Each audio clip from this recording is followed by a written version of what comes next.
bem-vindos a mais um episódio do nosso podcast Conversas que Cuidam. Hoje o título do nosso episódio é O Cérebro sob Pressão, Doenças Crónicas, Polimedicação e Demência.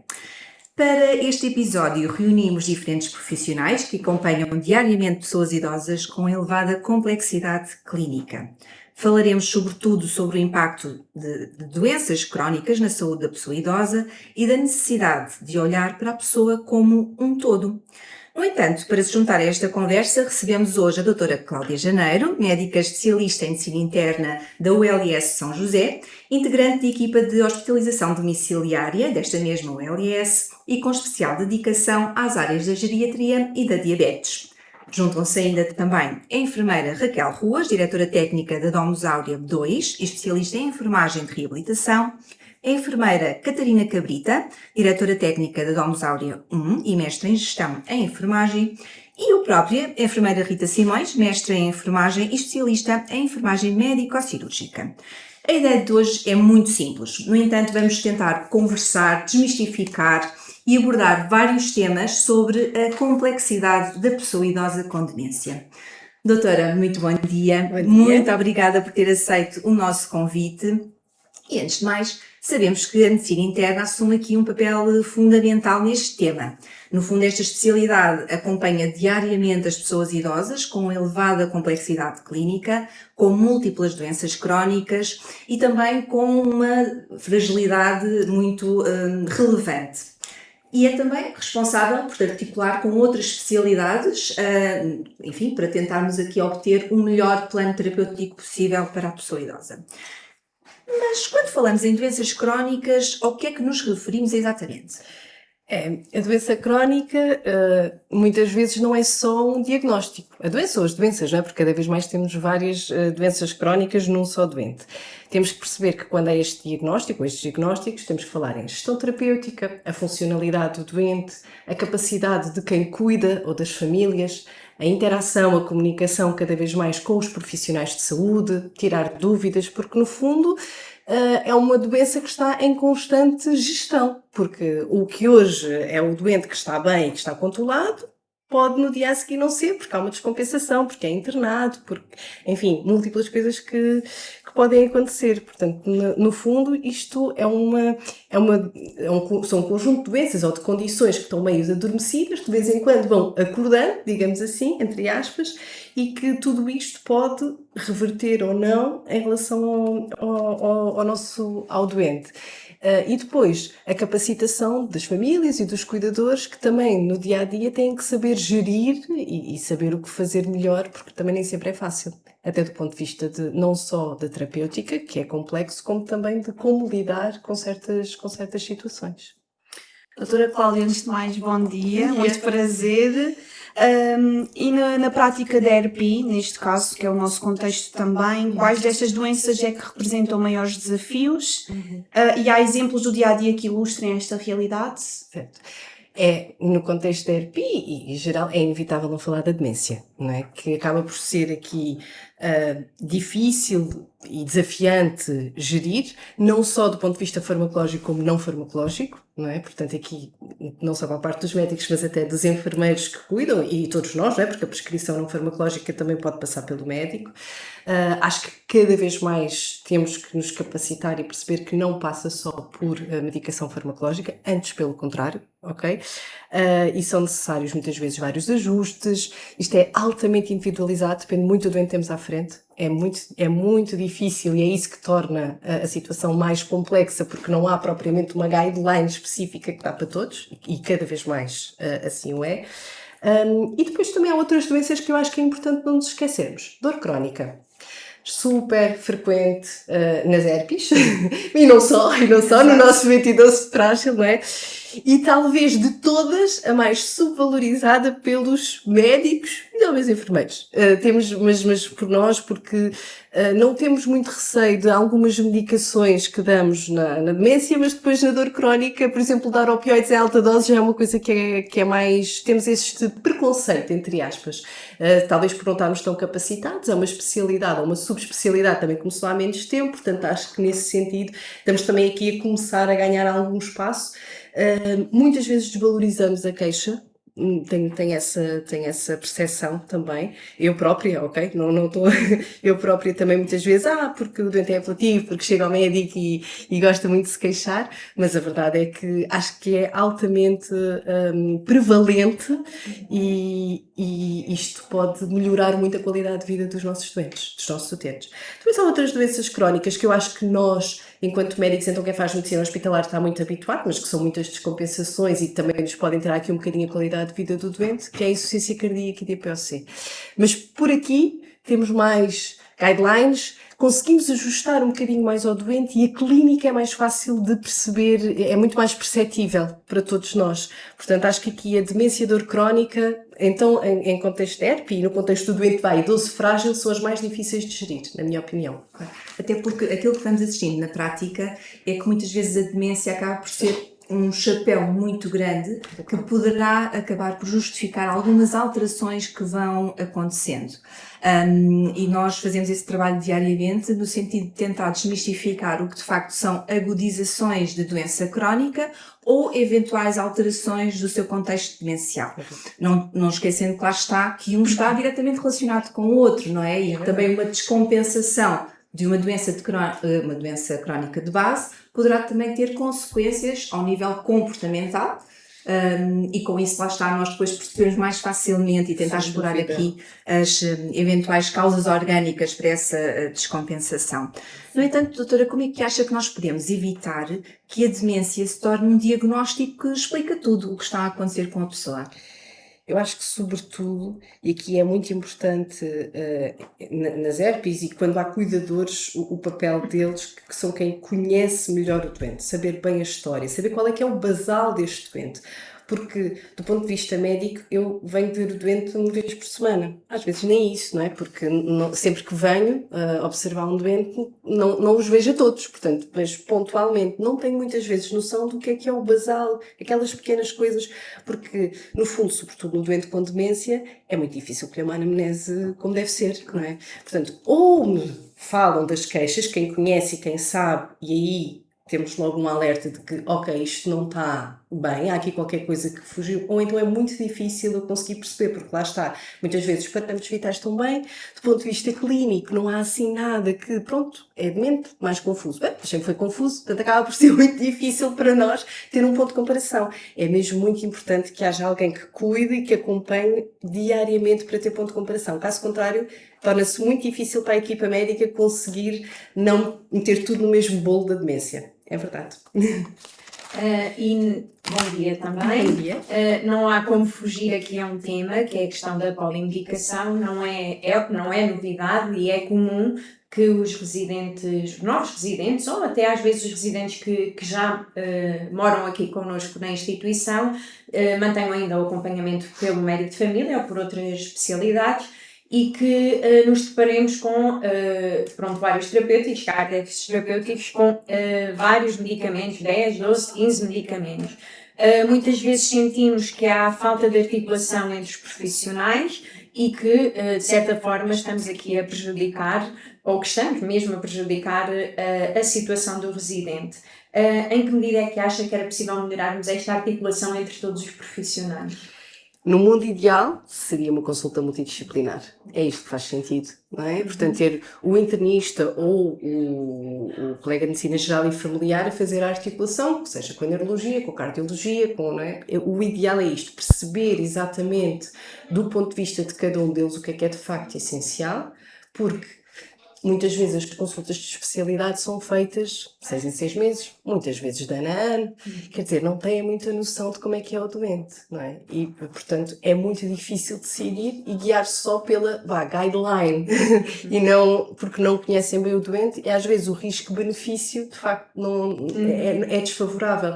Mas só quando há algum elemento que integra, seja a medicina geral familiar, seja a medicina interna, é que se consegue perceber, de facto, como é que isto acontece, mas infelizmente não é fácil esta articulação entre as diferentes especialidades e acho que é uma grande falha nossa. E eu acho que também seria importante desmistificar com as famílias o ganhar a confiança no profissional que está na Essencial. residência e perceber que o profissional que está na residência, o médico que está na residência, poderá ser esse veículo de articulação entre todas as Completamente especialidades, não é? essencial a comunicação. E acho que por aí este ganhar confiança na equipa que está, claro que, e nós fazemos aqui muito essa questão de manter os profissionais também no exterior, porque todos são importantes, não é?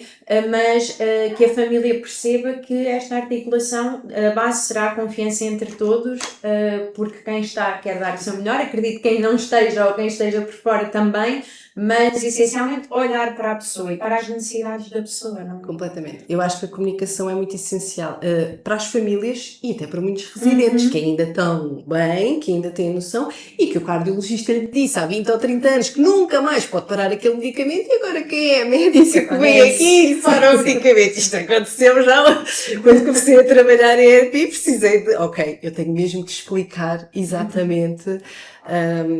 Ainda por cima, acho que posso dizer aqui, trabalho num sítio numa ERP onde há muitos ex-enfermeiros e, portanto, têm um conhecimento da sua doença um bocadinho maior, e, portanto, chegar ali a médica sem dizer praticamente, olha, agora vamos simplificar a terapêutica, sem explicar porquê, nem pensar. E é muito importante, tanto para as famílias e para os doentes.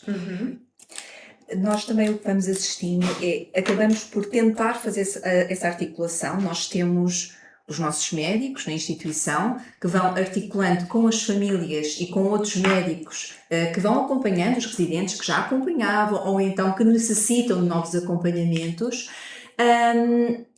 Mas ainda assim, algumas famílias recaem na necessidade de ser reavaliado por um determinado especialista ou depois a outro e acabamos por cair um bocadinho naquele conceito do doctor shopping, não é? Ir a vários médicos, tentar obter várias opiniões, muitas vezes especialidades diferentes e acaba por ser uma informação muito superficial, não é? Porque nenhum deles faz um acompanhamento específico, contínuo daquela pessoa. Acha que este fenómeno, com certeza, contribui para a polimedicação, não é? Como é que nós podemos abordar esta questão? Como podemos ultrapassar isto? Isto passa muito por literacia em saúde. Este fenómeno tem muito a ver com o facto do acesso relativamente fácil a consultas, não é? Basta ter um seguro de saúde, dá para marcar uma consulta de qualquer especialidade.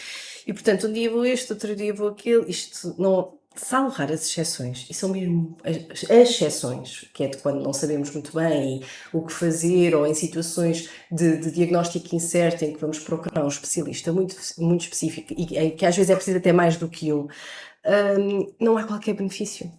Isto só aumenta o risco de entropia, confusão terapêutica, polimedicação e às vezes duplicação ou triplicação terapêutica, que nós às vezes nos apercebemos que os doentes estão a fazer 3 fármacos para a mesma coisa porque a informação não cruza, sobretudo nas idas ao privado e público, muitas vezes a informação não cruza, nós não conseguimos ter acesso. E também numa consulta de 15 ou 20 minutos não vamos conseguir perceber isso, não é possível.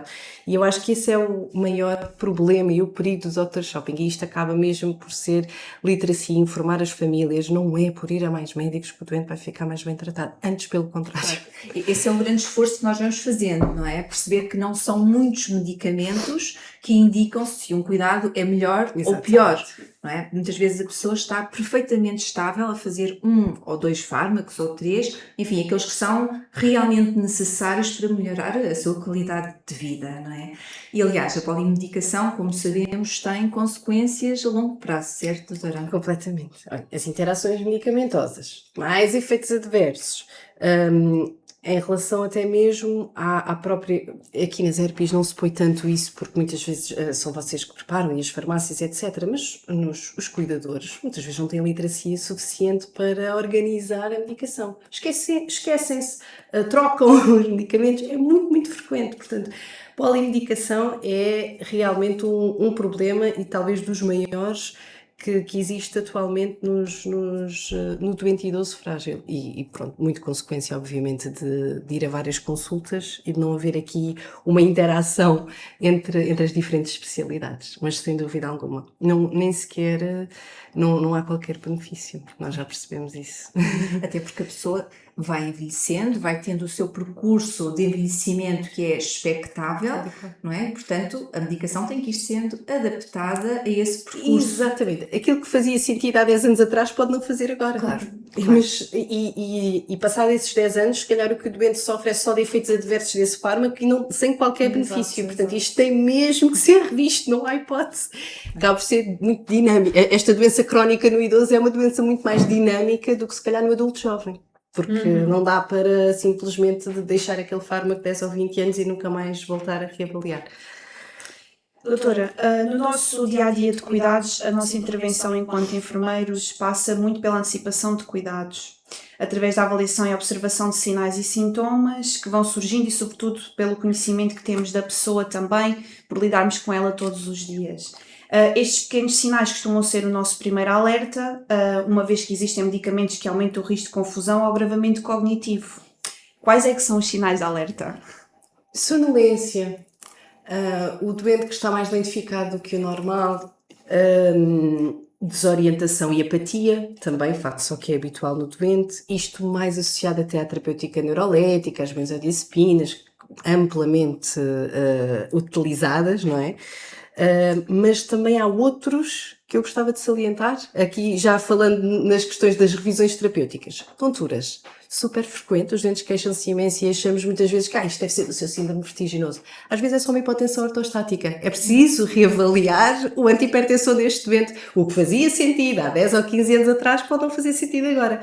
Hipoglicémias, porque o doente que era gordinho, com uma insulinoresistência, chegou aqui e já não se alimenta da mesma maneira que se alimentava em casa, com menos açúcares aqui, provavelmente com uma dieta mais controlada, já não precisa dos antidiabéticos orais que precisava antigamente, ou da insulina que precisava antigamente. Habitualmente com a insulina não se põe desse problema porque os doentes têm vigilância de glicémias, mas com os antidiabéticos orais, isto acontece com alguma frequência. As síncopes e as lipotímias, no doente que está beta-bloqueado ou que faz outro antiarrítmico, quantas vezes? E eu digo, estou aqui, não me põe no desconforto e vamos ver, bata 30, 40 ou 50. Pronto, eu acho que há várias coisas, não só nos psicofármacos, mas também nos outros fármacos amplamente utilizados, não é? Portanto, e aqui vamos um bocadinho àquela questão de o médico que está na ERPI tem muito este papel, não é? Da revisão terapêutica que vem de fora. Então no processo de admissão e depois as primeiras semanas são extremamente essenciais para fazer todas estas adaptações, conhecer o doente, não é? E fazer as revisões terapêuticas, os exames necessários, porque muitas vezes chegam aqui altamente polimedicados, não é? Voltamos outra vez à mesma questão. Completamente. E portanto este papel ser tão importante. Acho que a função da ERPI passa muito por aí. Numa primeira fase é simplificação terapêutica, conhecer o utente que temos à frente, obviamente, e aí a enfermagem faz um papel espetacular de, ok, este doente faz sentido, não faz, porque nós não temos tanta noção até do ponto de vista funcional. É um doente que cai muito, é um doente que dorme bem, é um doente que colabora nas atividades, não é? Portanto, isto é importante para nós para perceber, até do ponto de vista da medicação, sei lá, de prevenção de quedas, etc., que tipo de medicação é que eu posso aqui continuar a fazer ou retirar, qual é o risco-benefício. E falou exatamente sobre o ponto que queríamos tocar, que é a questão da simplificação terapêutica, do que se trata efetivamente, quando é que devemos ponderar esta simplificação e o que é que influencia a tomada de decisão sobre a eventual suspensão de um determinado medicamento em detrimento de outro. Nós temos vindo a trabalhar a simplificação terapêutica aqui mais relacionado com o final de vida, mas ainda assim é um tabu. E portanto gostávamos que nos falasse um bocadinho sobre isto. É um tabu, mas é um tabu que eu adoro. É assim, a simplificação terapêutica é preciso ter alguma coragem, entre aspas, para o fazer. Quando em situações de fim de vida, eu acho que acaba por ser um bocadinho mais fácil, porque todos à volta temos as expectativas ajustadas. Portanto, falando com as famílias, entre equipa, é mais fácil. Agora, no dia-a-dia do doente idoso, mas que já está mais frágil, que já não tem grande capacidade, sei lá, um doente que já caiu não sei quantas vezes, já teve uma fratura de colo de fémur, bate com a cabeça, faz sentido, por exemplo, continuar uma anticoagulação? É este tipo de decisões que nós temos que perceber e tentar ao máximo ajustar e discutir entre todos. Às vezes é preciso ter alguma coragem, digamos assim, falar sempre com as famílias, porque retirando a anticoagulação, também aumentamos o risco de AVC, não é? Portanto, é sempre ponderar o risco-benefício. Muitas vezes eu penso assim, se fosse meu avô, o que é que eu fazia? Acaba por ter que ser assim, para tornar isto para tentar tornar isto mais simples. Informar sempre o doente, caso ainda esteja lúcido e relativamente orientado, e a família, ok? Eu acho que isto é completamente essencial. Mas é difícil, ok? E às vezes há alguma inércia da nossa parte. Não vou negar. É uma coisa que temos vindo a melhorar, mas ainda há um grande caminho a percorrer. Mas qual é que é a dificuldade que a doutora identifica? Muitas vezes é parar fármacos que eu não estou tão à vontade, digamos assim. Por exemplo, fármacos da neurologia, antidemenciais. É uma coisa que eu Cláudia, aqui estou a falar enquanto, não em termos de experiência geral dos colegas, mas da minha. Eu não domino muito os fármacos da neurologia, nomeadamente os antidemenciais, os antiparkinsónicos, etc. Não são fármacos que eu tenha assim tanta... quer dizer, utilizo-os na prática clínica, mas muitas vezes já vêm prescritos pelo colega da neurologia. E muitas vezes tenho alguma dificuldade em parar, porque tenho receio que de alguma forma aquilo possa, do ponto de vista basal do doente, fazer com que ele desça, entre aspas, de uma escada. E é mais nesse sentido. Os da patologia cardiovascular, como é uma coisa que faço no dia a dia, estou muito mais à vontade, mesmo da área da pneuma e tudo mais, portanto consigo fazê-lo melhor. Aqui, a parte neuropsiquiátrica, não é? Portanto, os fármacos da neuro e da psiquiatria são para mim mais difíceis de parar, de suspender. Ninguém é obrigado a saber tudo Tal e e daí chegamos ao ponto da articulação entre os médicos, não é? E super felizmente importante. nós aqui temos essa possibilidade, nós temos um neurologista, trabalha connosco diretamente e quando existe essa dificuldade, que também acredito que seja uma das dificuldades dos nossos médicos aqui internos, existe esta ponte e aí voltamos à questão da comunicação, não é? Porque como estava a dizer, às vezes existem essas dificuldades que são completamente plausíveis, mas havendo esta comunicação interna e ajustada entre as diferentes especialidades, torna os cuidados muito, muito melhores e muito mais com qualidade, não é? Para o E é muito mais fácil tomarmos uma decisão em conjunto. Exato. Não é? Aqui, de certas situações, porque o colega tem muito mais experiência numas coisas e eu noutras, e portanto, falando aqui, era... Por isso, idealmente, devia ser uma consulta multidisciplinar. Eu acho que, pelo menos, o internista, o neurologista, para algumas situações, o psiquiatra, completamente essencial. Nós vamos tentando fazer também esse percurso aqui internamente na DOMS.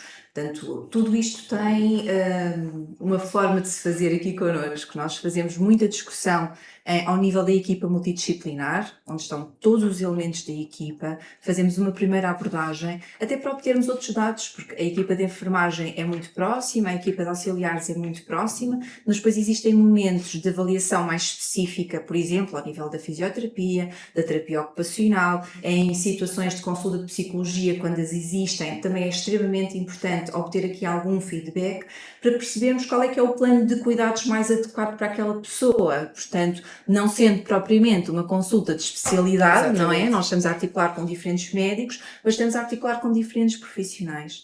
Só depois nós estabelecemos muito bem esse plano de cuidados, estamos todos em sintonia, é que avançamos para uma conferência familiar, para que a família também se consiga interligar connosco e compreender qual é que é o nosso plano para o seu familiar. Sim, assim também é muito mais fácil, transmitem outra confiança, não é? Até da vossa parte, não tem... Acho que e acrescentando ao que a Rita está a dizer, é precisamente também nessa conferência familiar que nós sensibilizamos as famílias para a importância desta articulação com os profissionais de fora. É muito importante aquele residente que sai para uma consulta trazer informação dessa consulta, trazer informação desse plano de tratamentos, porque não só é necessário para a nossa continuidade de cuidados, como também é extremamente importante percebermos que há esta articulação em todos os profissionais, porque nós estamos diariamente com a pessoa, nós também temos uma avaliação diária desta pessoa, ou desta ferida, ou desta situação, e a nossa intervenção também se baseia exatamente nessa avaliação. Então é importante que os outros profissionais de fora percebam, olha, está uma equipa envolvida, está uma equipa a trabalhar,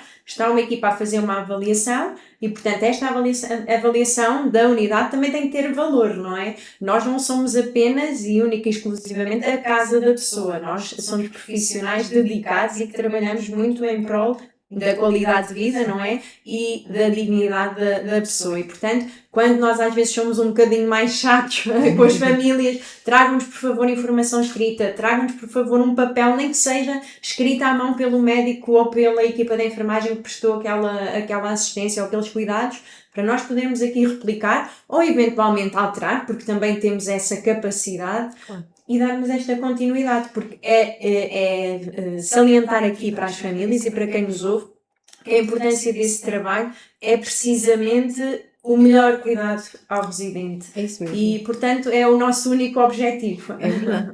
É prestar os melhores cuidados possíveis. Sim. E a verdade é que vocês acabam por ser quem conhece melhor o residente e, portanto, há coisas que até numa consulta pontual o colega achar que pode fazer sentido, mas depois aqui no vosso dia-a-dia não ser o melhor. Eu acho que essa comunicação até com a própria família faz muito sentido, essa relação de confiança. Sim, até porque o que é que acontece por vezes? O residente é acompanhado à consulta externa de determinada especialidade com o familiar. Por vezes o familiar tem uma visão um bocadinho distorcida, não é? Diferente do dia-a-dia do seu familiar e nós temos ou a mesma visão, ou visão oposta, o que seja, não é? Mas pelo menos uma visão um bocadinho mais completa das 24 horas do residente aqui connosco. E, portanto, se por vezes caímos no pecado de considerar que qualquer alteração é compatível com o seu quadro demencial, também acontece o inverso. Por vezes, para tentar, por exemplo, medicar determinada patologia, esquecemos que existe também aqui um quadro demencial em curso e em desenvolvimento. E sabemos que existem fármacos que não devem ser, ou pelo menos devem ser ponderados em última instância num quadro demencial em evolução, doutora. Será que podíamos explorar aqui um bocadinho quais são, que cuidados ter? Acho que há vários fármacos e, em primeiro lugar, e que nós utilizamos ainda bastante, e são aqueles que à cabeça devemos ponderar cada vez mais, que são as benzodiazepinas, ansiolíticos, antidepressivos tricíclicos, sobretudo, alguns antipsicóticos, e daí eu achar que para uma decisão destas, de introduzir um fármaco destes não ser tomada de ânimo leve, seja mesmo necessária que a articulação com a neurologia e psiquiatria, porque de facto eu acho que há doentes que beneficiam, não estou a dizer o contrário, acho que sim, mas isto tem que ser, tem que haver um grande conhecimento sobre a farmacologia, a farmacodinâmica, a cinética, enfim, destes fármacos, e muitas vezes são estes colegas que têm mais noção de o que é que se adequa melhor àquele tipo de doente, em termos de tempo de ação, qual é que, sei lá, qual é que é interações medicamentosas, porque todos eles, depois no fundo, culminam com lentificação, alterações da memória, risco de quedas, portanto que é tudo aquilo que nós não queremos. Assim à cabeça, eu acho que estes são os fármacos que temos mais. Estou-me a lembrar de por acaso, os antihistamínicos de primeira geração, a hidroxizina, em que eu, por exemplo, quando comecei o meu internato, para não darmos uma quetiapina para descansar, dava-se a hidroxizina, que fazia, no fundo, o risco de confusão, lentificação. Estes antihistamínicos de primeira geração têm exatamente os mesmos riscos, mas pronto, uma coisa que nós também fomos percebendo ao longo do tempo, não é? E que agora se tem vindo a perceber que de facto tem riscos como os outros e portanto isto tem que ser tudo muito bem ponderado. Acho que é de facto importante cada vez mais aquilo que falávamos da interação com as diferentes especialidades e no que toca aos fármacos, nomeadamente psicofármacos. Acho que é mesmo muito importante, porque acho que o risco-benefício, supera muito o benefício muitas vezes e, portanto, tem que ser com alguém que tenha mais mão, entre aspas, nestas medicações. Agora, falando aqui um bocadinho do acompanhamento diário, a observação diária dos nossos residentes, nós costumamos dizer aqui na Domus Áurea que conhecemos os nossos residentes ao detalhe. Sabemos como caminham, como comunicam, quando comem, como dormem e até pequenas alterações do seu comportamento habitual. muitas vezes aquilo que para as pessoas pode passar despercebido, para nós, a equipa de enfermagem e para a equipa médica, representa um sinal de alerta. Uma diminuição do apetite, uma marcha mais lentificada, alteração do humor, um residente que simplesmente não está igual, às vezes nem conseguimos dizer exatamente o que é, mas que não está igual ao que costuma ser, podem ser primeiros indicadores de uma descompensação clínica. E já tínhamos falado um pouco sobre isso, mas de facto há aqui às vezes pequenos sinais que nos podem deixar este alerta. É verdade. Eu acho que aqui o que faz toda a diferença é termos uma equipa diária que seja sempre a mesma, ok? Que conheça bem os utentes. Caso contrário, é muito difícil estar alerta para isso, não é? E portanto deixamos avançar um bocadinho mais.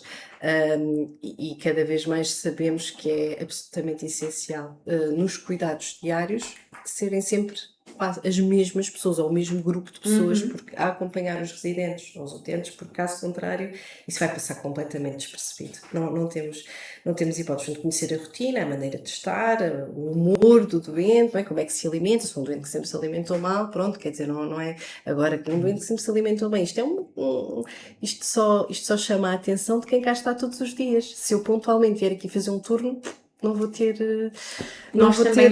essa noção. Isso facilita o trabalho, quer da equipa de enfermagem, quer da equipa médica. Claro. Não é? Nós temos a vantagem de termos equipas de cuidadores fixas, digamos assim, temos um turno da manhã exclusivo, Mas um sei turno que da isto não é tarde possível, exclusivo sei que é difícil, e um atenção. turno da noite em exclusivo, ou seja, aquelas alterações que são típicas da manhã são em regra acompanhadas por uma equipa única da manhã, aquelas alterações são típicas do final do dia, é a equipa da tarde que Certo. acompanha, ou seja, para nós permite-nos conhecer bem a pessoa, porque as equipas são sempre as mesmas, não temos turnos rotativos na equipa de cuidadores e eu acho que nesse aspecto é um ponto positivo para o residente, não é? É, mas temos que ter noção que infelizmente Pois, é a verdade. exceção e não é a regra. É Mas verdade. pronto, e que isto seja o modelo para que no futuro, mas infelizmente é a exceção. Mas para as equipas trabalharem de forma coesa, médico, enfermeiro e auxiliar, faz toda a diferença, facilita o trabalho de todos. É verdade. Sim, e no fundo é esta E o capacidade. melhor Claro. E no fundo é esta capacidade das equipas conseguirem ir integrando estas pequenas alterações do dia a dia, não deixando que isto seja uma grande bola de neve e acabando por antecipar qualquer agravamento que possa acontecer. E nós aqui tentamos fazer muito esse trabalho. Falo por mim, enquanto coordenadora de equipa de enfermagem, acho que um dos slogans é trabalhar por antecipação, antever Evita muitas idas agudizações. à urgência. É isso mesmo. Mas lá está, fazer este trabalho entre nós também é importante. As equipas, de uma forma geral, sejam de enfermagem, médica, a equipa de auxiliares, as equipas não são tão homogéneas quanto gostaríamos e, portanto, faz parte também das nossas funções, de quem está em cargos de chefia, de dar esta orientação e de alertar para estes problemas que são, no fundo, os mais frequentes. Verdade. E conseguir entre nós, e quando nós, enfim, chegamos à equipa médica, que também está cá todos os dias, mas não é o mesmo médico todos os dias, não é? Pronto, temos dois médicos que trabalham de uma forma exímia connosco, que são muito presentes, mas não estão cá às 24 horas e, portanto, nós temos que partilhar as informações com eles. Ao fazer essa partilha de informação, já seja uma informação avaliada, observada, confirmada, que possam ser dados relativamente específicos para o médico ter aqui dados com que depois intervir. E isto agora faz-me recordar aqui uma outra questão, doutora. Na sua prática clínica, quais são as informações que a equipa de enfermagem lhe transmite que pode ajudar mais na sua decisão clínica? Eu acho que é essencialmente o que falámos, portanto, o doente não estar no seu estado habitual, digamos assim, a questão do humor, da alimentação, da confusão e também, obviamente, os parâmetros vitais, caso assim haja alguma alteração. O que nós sabemos muitas vezes, né, partindo aqui da antecipação, como a enfermeira Rita estava a dizer, é que muitas vezes os sinais vitais estão bem, portanto, o que chama a alerta, a primeira coisa, são as alterações muitas vezes do comportamento, que começam por ser aqui a maior chamada de atenção, mas que lá está, como falámos logo no início, não é? O doente demente, se nós não o conhecermos bem, está desorientado como é o seu estado habitual, e às vezes não é. E é isso que é importante ter aqui, reforçar cada vez mais que ter equipas fixas, digamos assim, pode fazer toda a diferença. Doutora, falamos muitas vezes da importância do trabalho multidisciplinar, tem sido um dos grandes temas desta conversa, mas na prática ele só acontece quando existe confiança entre os profissionais e quando a informação circula de forma eficaz. Da sua experiência, que aspectos considera fundamentais para fortalecer esta parceria entre as ERPs e os médicos e outras instituições de saúde? Eu acho que acaba por ser tudo aquilo que falámos até agora, portanto, comunicação, discussão multidisciplinar, o máximo possível, aqui expor até do ponto de vista da equipa de enfermagem, que está mais tempo passa mais tempo com o doente, conhece melhor aqui as suas preocupações, e depois no contacto com os médicos de fora, digamos assim, eu acho que a partilha de informação clínica. Acho que devia haver, e não há, pelo menos no meu dia-a-dia não vejo isso muito, o médico para facultar o e-mail, ou para nós podermos muitas vezes tirar algumas dúvidas, porque lá está, ir à consulta de 6 em 6 meses pode não ser suficiente. Nós próprios, médicos da ERP, podemos ter dúvidas até em relação à própria terapêutica, e às vezes quando falamos, damos o nosso ponto de vista, ou o enfermeiro, ou o médico, não é? Que no caso que acompanhamos o doente um bocadinho mais de perto, as decisões clínicas e terapêuticas até poderiam ser diferentes. Portanto, eu acho que facultar, já tem acontecido uma vez ou outra, facultarem o e-mail, não digo o número de telefone, porque podemos perfeitamente fazer um texto simples e explicar só as nossas dúvidas. Eu acho que isto é absolutamente essencial, para que no fim corra tudo melhor e estejamos todos alinhados. É o melhor, no fundo, o melhor para o doente, não é? Que nós queremos.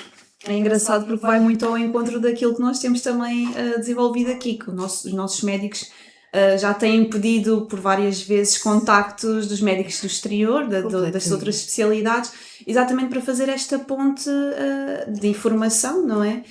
E por isso, uma pessoa que vem de fora e que não está na nossa realidade, não, mas no dia a dia. É completamente essencial, não é? Isto se nós não.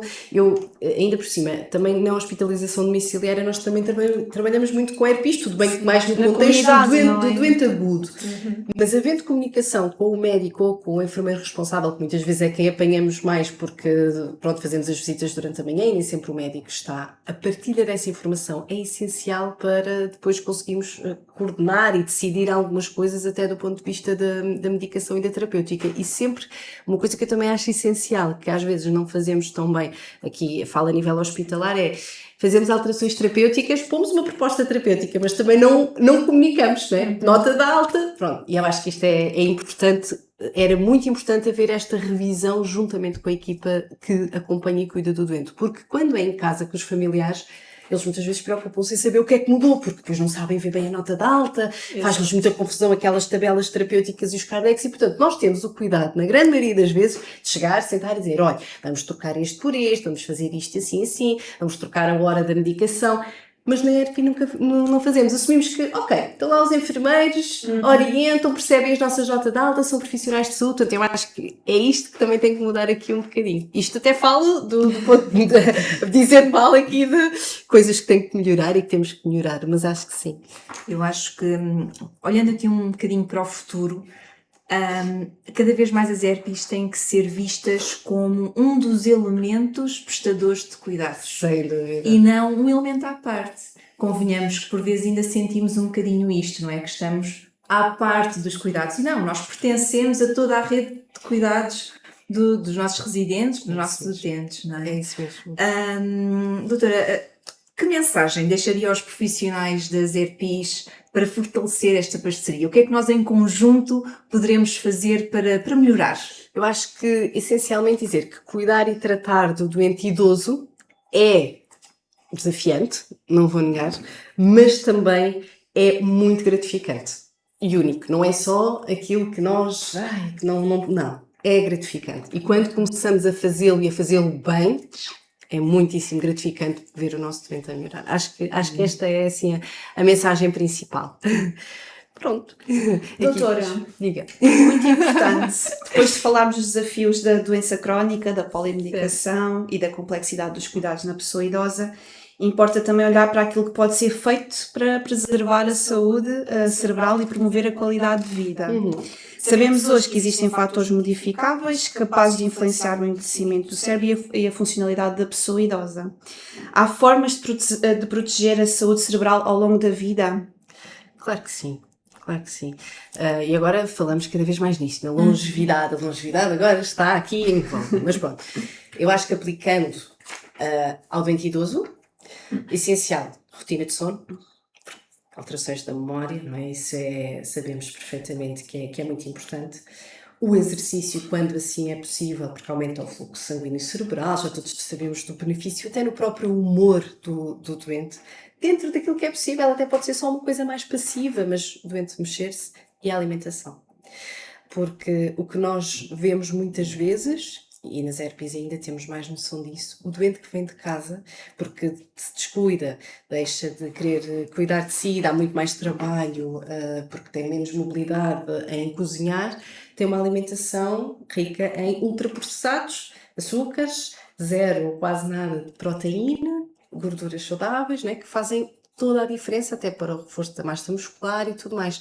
Portanto, estes 3 pilares são completamente essenciais e temos que andar em cima no doente idoso. E é muito mais fácil fazê-lo numa ERP em que o doente está acompanhado ou quando há cuidadores que estão despertos a isso, do que num doente que está sozinho, isolado, não é? Que não tem muita noção e que faz aquilo que a ele parece melhor, mais prático, dá menos trabalho, que é mais confortável para ele. Mas às vezes o que é mais confortável não é o que vai fazer melhor no futuro, não é? Tocou aí num ponto importante, que é o isolamento social. A Acho que temos que falar um bocadinho sobre solidão. ele. Estou sempre a dizer, ali a partir de certa hora, na urgência, doente com mais de 80 anos, motivo de vinda, muitas vezes, é solidão. O doente tem medo, está sozinho à noite em casa, não é?